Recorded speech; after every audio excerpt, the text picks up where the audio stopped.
this is an iHeart podcast. Guaranteed human. With no fees or minimums on checking accounts, it's no wonder the Capital One bank guy is so passionate about banking with Capital One. If he were here, he wouldn't just tell you about no fees or minimums. He'd also talk about how most Capital One cafes are open 7 days a week to assist with your banking needs. Yep, even on weekends. It's pretty much all he talks about, in a good way. What's in your wallet? Terms apply. See CapitalOne.com/bank. Capital One, N.A., member FDIC. Running a business is hard enough. Don't make it harder with a dozen apps that don't talk to each other. One for sales, another for inventory, a separate one for accounting. That's software overload. Odoo is the all-in-one platform that replaces them all. CRM, accounting, inventory, e-commerce, HR, fully integrated, easy to use, and built to grow with your business. Thousands have already made the switch. Why not you? Try Odoo for free at odoo.com. That's odoo.com. Brought to you by the reinvented 2012 Camry. It's ready. Are you? Welcome to Stuff You Should Know from HowStuffWorks.com.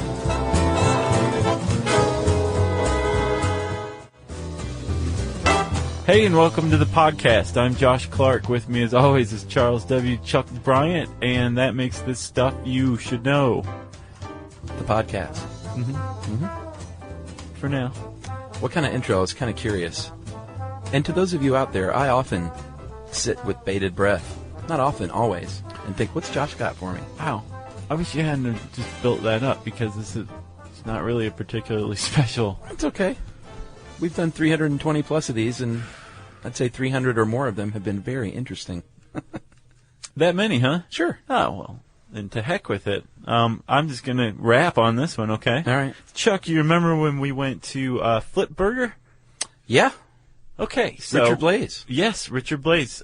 He is an excellent chef. Mm-hmm. He has not only Flip Burger Boutique here in Atlanta. I think he's got a second one that just opened or is about to open. Yeah, and Richard's a Top Chef guy. He's a winner, right? No, he actually. He's had a winning personality. Yeah, he will admit that he choked on his season because he's clearly the best chef, and he just kind of choked at the end, which is not a very Blazian thing to do. Yeah. Because he's pretty money. Well, we know a lot about choking. People send us emails about them choking. Yeah, and he's now on, which I'm watching now, the Top Chef All-Stars. Oh, yeah? And, is he choking? As of now, he is. It'll probably be resolved by the time this comes out, but now he's one of the top 3. Okay. He's in the final 3. Well, who else is on there? It's a lot of the second place finishers from all the years. Oh, yeah? Yeah, I mean, tough competition. Sweet. Okay, well, I should also say to anybody out there who ever is thinking of coming to Atlanta, a lot of Stuff You Should Know listeners email us, right? Yeah. And they say, where should I go eat? Every single time we recommend Flip. Yeah, it's a fun place. It's awesome, but the food is just amazing. I also strongly recommend the Ossobuco burger, right? Yeah. Awesome stuff. Mm-hmm. Anyway, Chuck, you've had the Krispy Kreme milkshake. I know you have. I've watched you drink it, right? Yeah. Hey, did you notice when it came out, it was steaming? Yeah. Although it was piping cold, it was steaming. That's right. And the reason it was steaming is because Richard Blaze, as is his way, had just injected a bunch of nitrous oxide into it. Mm-hmm. And he did that to basically fluff it, and I believe to also chill it very quickly, which are both very, they're hallmarkian of molecular gastronomy, which, coincidentally, is what we're podcasting about today. That's right, Josh. Molecular gastronomy, which is, let's go ahead and just give a quick history here. There was a guy named, there still is a guy. His name is Herve This. Yeah, he's very active still. He still has a blog and a website going. In the 1980s, he was a physical chemist, and he was working on a souffle in his kitchen. And it was a cheese souffle, and the recipe had very strict instructions, said 2 egg yolks at a time. Mm-hmm. And he said, we'll put in 4 egg yolks. I'm a chemist. Who cares? I'm a chemist, and it failed big time, as a souffle is apt to do. And he said, you know what? This is really interesting. I didn't follow those instructions, even though the right ingredients were put in the recipe, and it flopped. So let me start studying this. And he started doing this with more dishes, the scientific study of food preparation, very systematic. And he said, I think I'm onto something here. I partnered with a guy named Nicholas Curti, who is an emeritus professor. Is that 2, or is that a mistake? Emeritus Professor Emeritus? Is that a title? I could see it being a title at Oxford. Okay. So he was at Oxford, and he was another physical scientist, and they launched together molecular gastronomy. They originally called it molecular and physical gastronomy, and that was a very new thing at the time. This is a very new discipline in cooking. It was, and basically there's kind of two bases of molecular gastronomy. It's number one, it's debunking myths. Like, there's so many old wives' tales surrounding cooking. Right. Which, like, for example, adding olive oil to boiling water that you're cooking pasta in. I do that still. To separate it. It's just bunk. It is bunk. The reason why it's bunk is because oil and water don't mix even when you're boiling it. The oil floats at top. Yeah. The noodles are down below that, and it's doing absolutely nothing. I feel like a sucker. What you should actually do is add a little bit of vinegar, like white wine vinegar, apple cider vinegar, just a little bit, because that actually does keep pasta from sticking to itself. Right. And one of the points of molecular gastronomy is getting to the actual truth of, does something work? Yes or no? If it doesn't, we should broadcast that it doesn't work so people, don't feel like chumps, right? That's right. Or waste time and money and effort. And if it does work, why? And why is explained on a scientific level. That's molecular gastronomy. That's right. He began looking at the physics and chemistry of the preparation of food, and he organized the first international workshop on molecular and physical gastronomy in 1992 and presented the first doctorate in that field at the University of Paris in 1996. Yeah, which is pretty huge because he created a brand new field, and within a decade or so, they're handing out PhDs in it. Yeah, well, it's it didn't substantial. Sure, it was substantial, but it didn't catch on like wildfire. It wasn't super popular at first. No, and actually, it was very shunned. Yeah, controversial, sort of. Yeah. Well, because chefs are all about cooking with the soul and cooking with love, and all of a sudden there was these two guys that were breaking it down to the molecular level and kind of taking all the fun out of it in some people's opinion. Right. And as you said, it's soulful. It's artistic, cooking is. When you apply science to art, it loses something intangible but very important, right? Agreed. But on the other hand, molecular gastronomy has been able to produce things like snail porridge. Right. You want to read the quote? Actually, I don't have that. Do you? I do. One eater of the snail porridge. Wow, what just happened to me? An eater? Of snail porridge described it as, quote, successively savory, sweet, snaily, crunchy, and tart, ellipse, nothing less than magical. Wow. That's pretty substantial for snail porridge, right? Yeah. And with snail porridge, or with molecular gastronomy, you can come up with dishes like snail porridge, which no one would ever have thought of creating. And you can also make it perfect, nothing less than magical, every single time. Yeah, that kind of precision is good when you're a chef, because one of the keys to a successful restaurant is consistency. But early on, it got a lot of criticism because a lot of chefs didn't find it was accessible to your average home chef, and they think it's definitely not. Yeah, they think to be a successful discipline, then because Julia Child, for instance, she was a talented cook and chef, but she didn't really hit it big till she put out that book. She was nothing that everyone wanted in their kitchen. Right. And Chuck, while we're talking about books, we should probably give a shout out to Liz, who's a Stuff You Should Know listener. That's right. And who runs Lidabit Sweets, LIDDABITSWEETS.com. Yeah, we plugged her before in her awesome treats. Yes. And I think it's been a little while since we got some chocolates, frankly. Yeah, I think it's about time for a little, what's it called? Payola? Yeah. She gave us Herve Tiss's book, Molecular Gastronomy, Exploring the Science of Flavor, right? That's right. And I've had it since June of last year, almost a year, and I've read the first entry. But we have the book, thanks to her. Yeah. And she gave us the book to kind of grease the wheels toward a molecular gastronomy podcast, so here it is. That's right. Almost a year late. So to wrap up the history, in 1998, Herve Tiss's partner in starting up this new discipline, Nicholas Curti, passed away. Herve then changed it to just molecular gastronomy, dropped the physical part. I think that's very honorable that he waited till the guy died and was like, I'm getting rid of this part. Well, he didn't call it Tissian gastronomy. No, he seems like a pretty cool dude. Yeah. So he also loosened his viewpoint a little bit on pure science and said, you know what, there is a lot of art and soul involved. And so let's just say it's art and science and not one or the other. And it's, quote, the art and science of selecting, preparing, serving, and most importantly to me, enjoying food. That's right. Because you can get to a point where you're no longer enjoying food. The definition of gastronomy was the art of selecting, preparing, serving, and enjoying food. And a lot of people worried when molecular was added to gastronomy that it was going to take out the last part. Yeah. It's not fun when you apply science to it, but he managed to combine the two. And since then, there's a whole just slew of really talented chefs out there working in this field. That's right.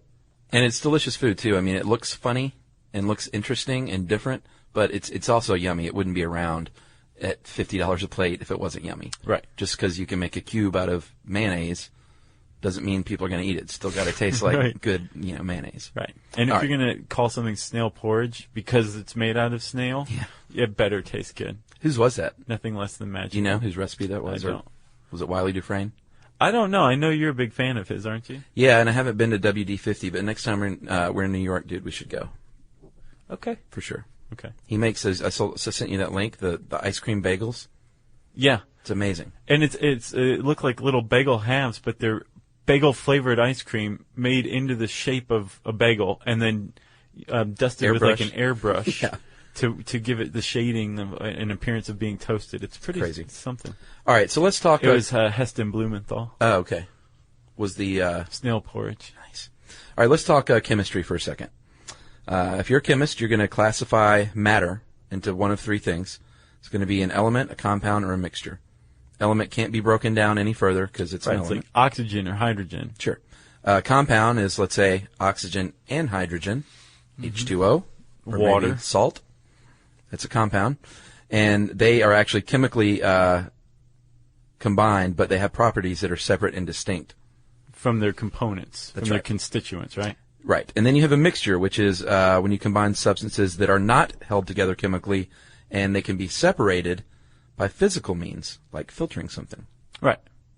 And then that's pretty basic stuff, right? Chemistry 101. Now we start to kind of get into molecular gastronomy's interest in chemistry. Like all of that is taken into account, of course, but we get to colloids. Yes. And once we reach colloids, which we just have, we really have entered the realm of molecular gastronomy and food. And a colloid is basically a mixture of two substances that are they're dispersed but not dissolved in one another. And they can actually be of two different phases or states. So you remember there's three phases of matter. Yes. Technically four, which is plasma, remember, which is liquid so hot it behaves like a gas. Oh, right, yeah. But I don't think they've entered that field with molecular gastronomy yet where they use plasma. Blaze is probably like trying to search that out. He's like, plasma, huh? Yeah. That's gas, liquid, and solid, right? Uh-huh. And you can introduce one into the other. And create something new. So, for example, if you introduce gas, you disperse it into a liquid, you're going to get what's called foam. For example, whipped cream or beer foam. Yeah. Right? Or if you're Marcel from Top Chef, he'll put a foam on anything and everything. I like a nice egg wash on some drinks. It's just like egg white. Oh, yeah? It becomes emulsified and turns foamy. Yeah, you're into the cocktails. Oh, yeah. I'm into pouring whiskey onto ice. I like that, too. Well, sure, yeah. I've got to make Manhattan for you sometime, man. I have mastered it. Really? Oh, yeah. I had a fancy cocktail the other night at some place, and it was fine, but it's just like, why are you putting all this stuff on top of the whiskey? In the end, it's not for me. I will change your mind with my Manhattan. Remember that cocktail that Yumi had at Momofuku that tasted like a sweat sock? Yeah, it was. It was like gross. the mustard whiskey. Oh. It was a mustard whiskey drink with a pretzel stir, and it sounded really intriguing and awesome on the menu. But it did. It tasted like not only like an old sweaty gym sock, but one that was taken off a foot that had some sort of infection. Yeah, it was so gross. Yeah. And you guys are adventurous, but both of you are like, nah, I can't drink this. I'm sorry, David Chang. Yeah, but Momofuku is awesome. We don't want to downgrade that place. Agreed. All right. So I don't think we can. We're not in any kind of position to downgrade Momofuku. exactly. So colloidal systems, Josh, like you said, involve two phases, gas and liquid, or solid and liquid. But when you're talking about food prep, a lot of times there's more than 2 phases, and that is called a complex dispersed system, that kind of colloidal system, because there's more than 2. And this is where it gets a little like mind-numbing to me, because Thies said, you know what, let me create a little shorthand for CDS by describing these complex systems through abbreviations of phases, letters representing the size of the molecules and what ingredients you're working with, right, and basically break down a recipe into what looks like a math equation. Right. And I mean, the fact that he created a shorthand for CDS kind of suggests how important it is to molecular gastronomy. Yeah. To basically create these kind of new and radical textures and shapes and things like that. But yeah, it's for example, I'm going to see if I can describe this, okay? Yeah, good luck. But the CDS shorthand for aioli, right? Which is basically mayonnaise. Yeah, but with garlic and lemon and it's fancy mayonnaise. Olive oil. Yeah. It's O times 10 to the negative 5th, comma 10 to the negative 4th, divided by W times D, which is greater than 6 times 7 to the negative 7th. That's an actual sort of shorthanded recipe. It is, and frankly, I can't make heads or tails of it. I know that the O and the W stands for oil and water, and the fact that there's a forward slash or a division sign means that the oil is dispersed into the water, right, rather than the water dispersed into the oil. And then the numbers like 10 to the negative 5th or 10 to the negative 4th, those are shorthand for the size of the particles, right, that are meant to be introduced into this. So really, if you're Herve This, or somebody Herve This has explicitly sat down over the course of 5 years and explained this to, right, you could look at this and be like, oh, well, yeah, there's aioli right there, and I know exactly how to make this. I know how to make it every time. And the surprising thing, don't forget, Herve This was not a chef. This whole thing started with a failure to make souffle. Yeah, yeah. He's a physical chemist, right? Yeah. What he came up with stands up across the board. There are literally hundreds of different sauces in the French pantheon of cooking. Yes. He managed to figure out that with his CDS shorthand, with his colloidal dispersion system shorthand, mm-hmm, right? He can basically categorize them in, I think, to 24 different groups. 23 different groups. Yeah. Hundreds boiled down into 23 different groups, and you can make new sauces by going backwards. That's right. And that's one of the exciting things about it, is they're sort of reinventing classic recipes, yeah, many times. And we should mention it too, I kind of walked over this. One of the most familiar complex dispersed systems that you know of is ice cream. Yeah. Because ice cream is actually very complex. It's solid, which is milk fat and milk protein, liquid, which is water, and gas, air, because you whip air through it as you're chilling it, and in at least 2 colloidal states. So ice cream is a lot more complex than you might think. Yes. And delicious. Yes. But, and we'll see later on, molecular gastronomists have figured out how to make that very complex delicacy, mm-hmm, in a very easy way. Well, Blaze, with his liquid nitrogen. Yeah. Support for the show comes from Public, the investing platform for those who take it seriously. On Public, you can build a multi-asset portfolio of stocks, bonds, options, crypto, and now generated assets, which allow you to turn any idea into an investable index with AI. It all starts with your prompt, from renewable energy companies with high free cash flow to semiconductor suppliers growing revenue over 20% year over year. You can literally type any prompt and put the AI to work. It screens thousands of stocks, builds a one-of-a-kind index, and lets you backtest it against the S&P 500. Then, you can invest in a few clicks. Generated assets are like EFTs with infinite possibilities, completely customizable and based on your thesis, not someone else's. Go to public.com/podcast and earn an uncapped 1% bonus when you transfer your portfolio. That's public.com/podcast. Paid for by Public Investing. Brokerage services by Open to the Public Investing, Inc. Member FINRA SIPC. Advisory services by Public Advisors, LLC. SEC registered advisor. Generated assets is an interactive analysis tool. Output is for informational purposes only and is not investment recommendation or advice. Complete disclosures available at public.com/disclosures.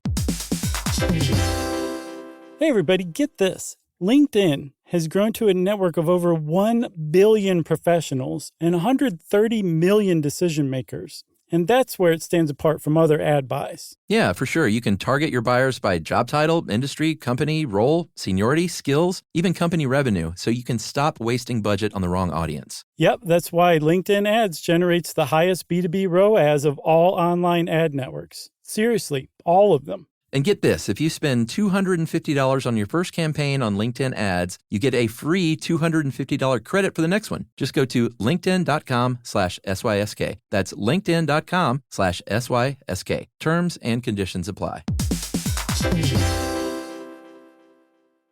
So, Chuck, we have an idea now that you can apply what looks like math, which is really just shorthand, to cooking for molecular gastronomy. Other molecular gastronomists have come up with basically new ways of preparing or presenting food, right? Yes, big time. And there's some are bigger than others, some are more buzzwords than others, like sous vide cooking. Very popular these days. Yes. Sous vide is when you take, sometimes it's a meat, sometimes it's vegetables, and you put it in a bag with its spices that you want, and you vacuum seal it, get every single bit of air out, and then you cook that bag of, it's something that won't melt, obviously. You cook the bag with the food in it in a water bath that's a very steady temperature but never boiling. It's not like rice-a-roni that you're boiling in a bag. Right. A little more complex than that. It's generally a very low temperature, so like if you're going to cook meat, you put it in about 140 degrees and you cook it for 30 minutes? Yeah, 30. Well, it depends on what it is, but yeah, and what it does is in the end you retain the nutrients more, retain the juices, the flavor, and you get a perfectly even cooking experience. Right.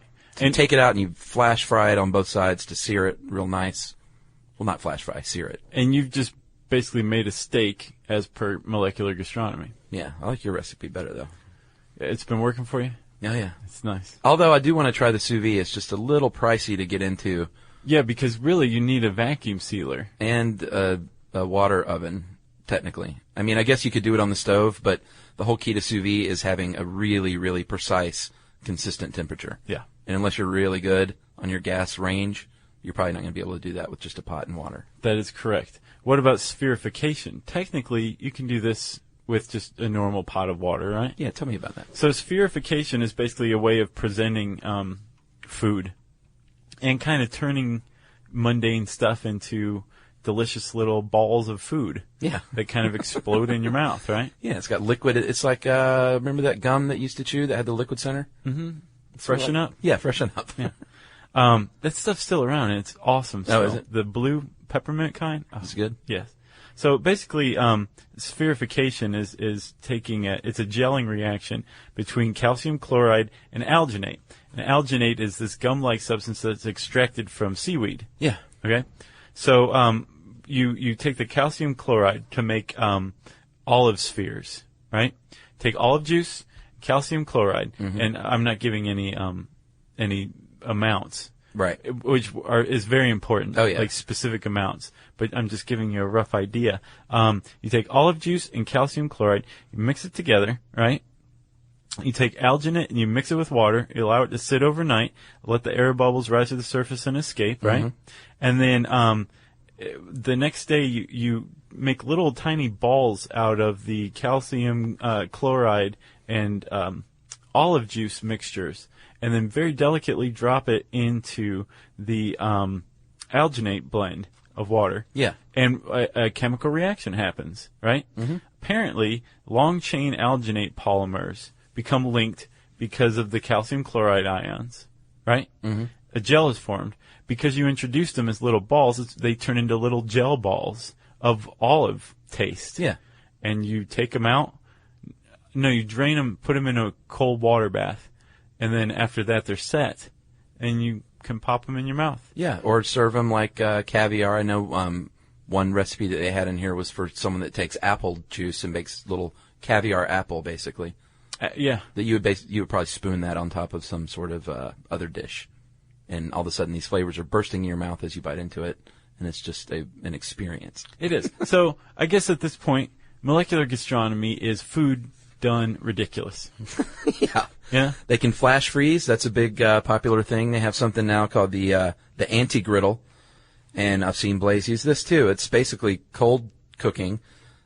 He's into the cold cooking, but it's a griddle, and instead of getting hot, it goes down to negative 30 degrees Fahrenheit. Yeah. And so I've seen Blaze put mayonnaise on there, and then take that little frozen mayonnaise and batter it and fry it. So in the end, you have a fried mayonnaise ball. That sounds awesome. And it stays in its ball form until you like squish the burger down. Then it. That is awesome. All over. I did not know about that. Pretty cool. I don't know if he does that at Flip, but I've seen him do that on a TV show once. So yeah, with the anti-griddle and flash freezing, it's basically you're taking something that's liquid and making the outside hard. Yeah. And leaving the interior, the core, as like in a liquid state. Oh yeah. So you do that with like chocolate, you get something pretty awesome, right? I would think so. And I guess, Chuck, those are some fairly common, or if you go to a molecular gastronomy restaurant around the world, you're going to run into something like that, spherification, which was, I think, introduced by a guy named Ferran Adria. In Spain? Yeah, who owns El Bulli in Roses, Spain. He created that, but I think it's become kind of standard. If you want to do it more at home, if you want to engage in molecular gastronomy, you could do spherification. You just have to have the right ingredients. But it's also just kind of using technology. It's like transhuman cooking as well. So like if you want to cook duck à l'orange, right? Yeah. Duck à l'orange. There, I got it that time. Classic dish. You would basically roast a duck for 2 hours. If you're going to do it molecularly, you would prefer using a microwave. Yeah, it takes a lot less time, a lot less energy. Yeah, I'm not into it. I'm not either. Chuck.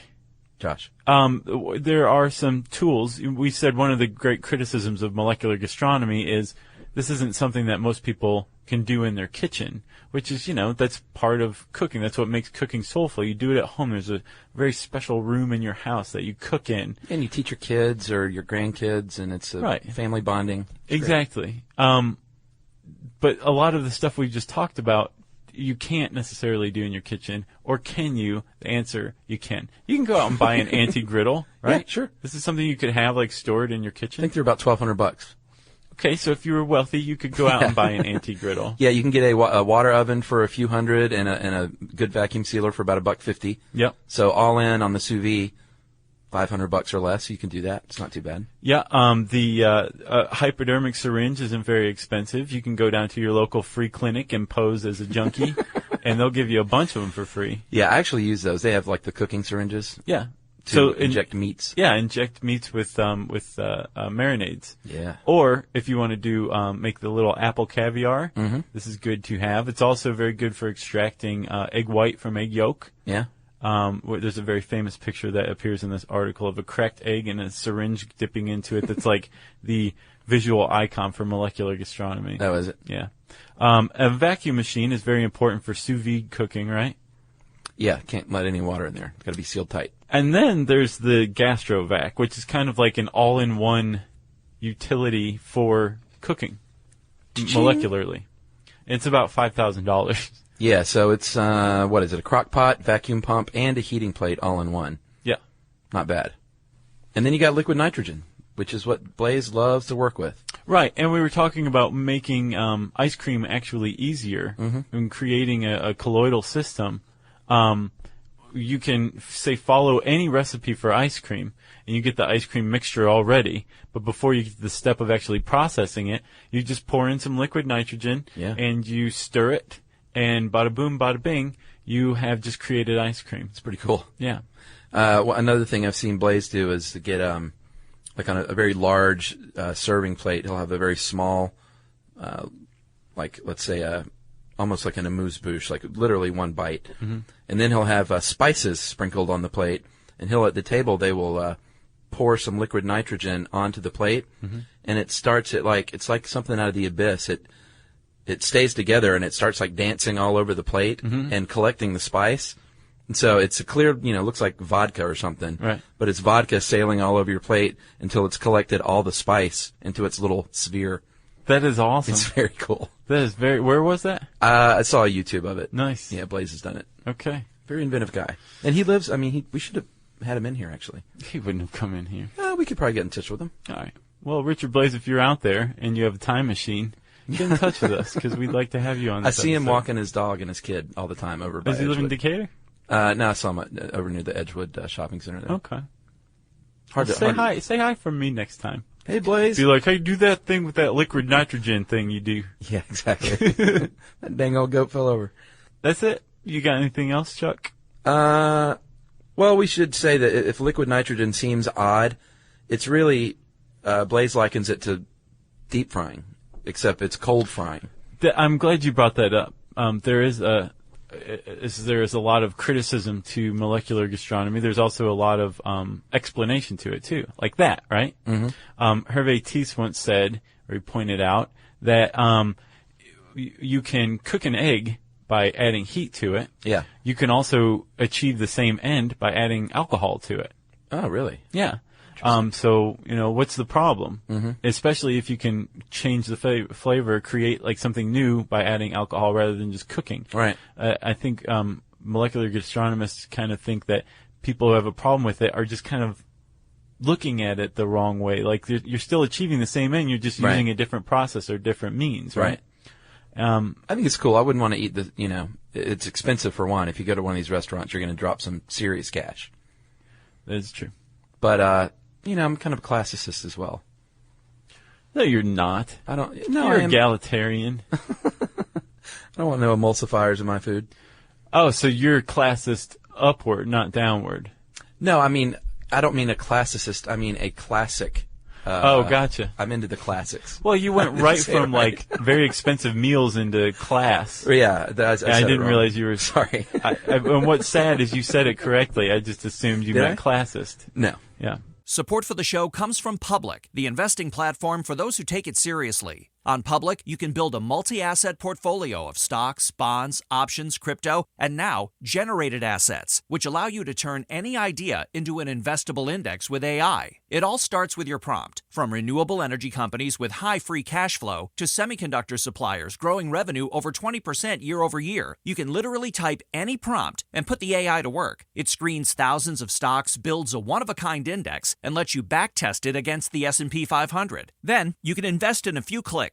Generated assets are like EFTs with infinite possibilities, completely customizable and based on your thesis, not someone else's. Go to public.com/podcast and earn an uncapped 1% bonus when you transfer your portfolio. That's public.com/podcast. Paid for by Public Investing. Brokerage services by Open to the Public Investing, Inc. Member FINRA SIPC. Advisory services by Public Advisors, LLC. SEC registered advisor. Generated assets is an interactive analysis tool. Output is for informational purposes only and is not investment recommendation or advice. Complete disclosures available at public.com/disclosures.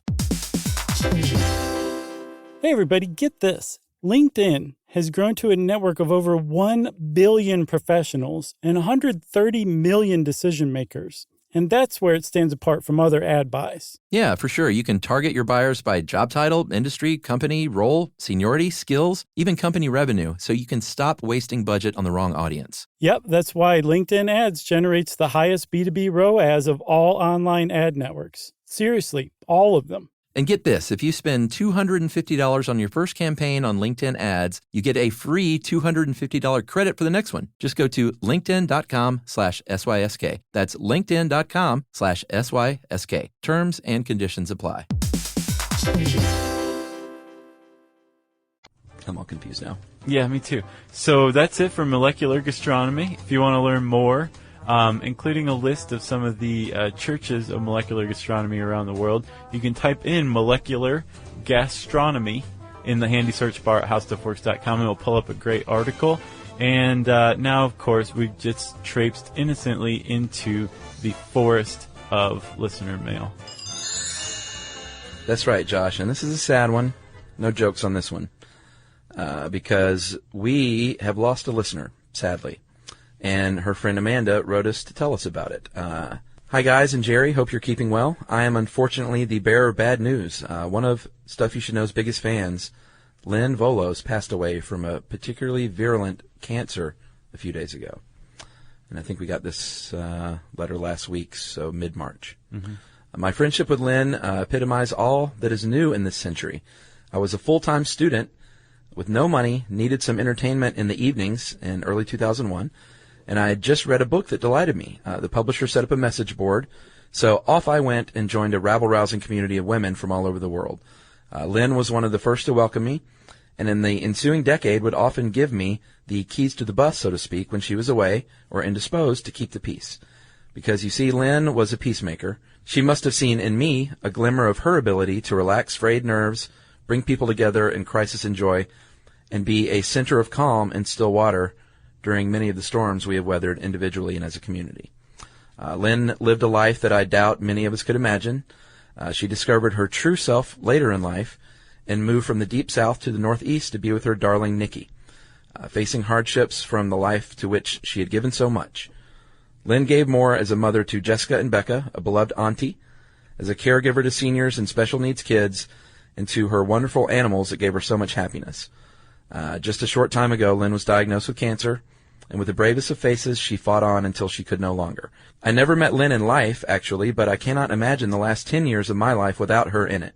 Not only have I lost a friend, our community has lost a beloved presence, and Stuff You Should Know is minus one evangelist who got a treat with her last almost hour-long show last week. Lynn loves Stuff You Should Know, I think, more for the rational, measured, and well-balanced way you all present information without judgment and controversy. So many traits that you all share with Lynn, and I will think of her whenever I hear, "Hey, welcome to the podcast. I'm Josh Clark, and with me as always is Charles W. Chuck Bryant. As always, your friend Amanda." Very sad. It is sad. Thank you, Amanda. And I asked Amanda if there was any kind of charity that her family might want us to mention, and she said yes, and she wrote her family and said that if anyone was moved by this, that you can make a donation to the Animal Rescue Fund of Mississippi at www.arfms.com. So a great charity as well. Well, thank you again, Amanda, for letting us know. And rest in peace, Lynn Svolos. Although we never knew you, we're glad you listened to us. Thank you for listening. Part of the Stuff You Should Know family, for sure. And we hope that you can still get us wherever you are, wherever you may be. If you want to let us know about something good, something sad, something neutral, we always want to hear it. You can send it in an email to stuffpodcast@howstuffworks.com. For more on this and thousands of other topics, visit howstuffworks.com. To learn more about the podcast, click on the podcast icon in the upper right corner of our homepage. The How Stuff Works iPhone app has arrived. Download it today on iTunes. Brought to you by the reinvented 2012 Camry. It's ready. Are you? The NFL playoffs are here, and Wild Card Weekend, powered by Verizon, is in full swing. Man, it all comes down to this. The stakes are high, hopes are higher, and everything is on the line. My goodness! It's win or go home, and every moment counts on the road to Super Bowl 60. It's a touchdown! Wild Card Weekend, powered by Verizon. Through Monday. Visit watch.nfl.com for the full schedule. At CVS, it matters that we're not just in your community, but that we're part of it. It matters that we're here for you when you need us, day or night. And we want everyone to feel welcomed and rewarded. It matters that CVS is here to fill your prescriptions and here to fill your craving for a tasty and, healthy snack. At CVS, we're proud to serve your community because we believe where you get your medicine matters. So visit us at cvs.com or just come by our store. We can't wait to meet you. Store hours vary by location. This is an iHeart podcast. Guaranteed human.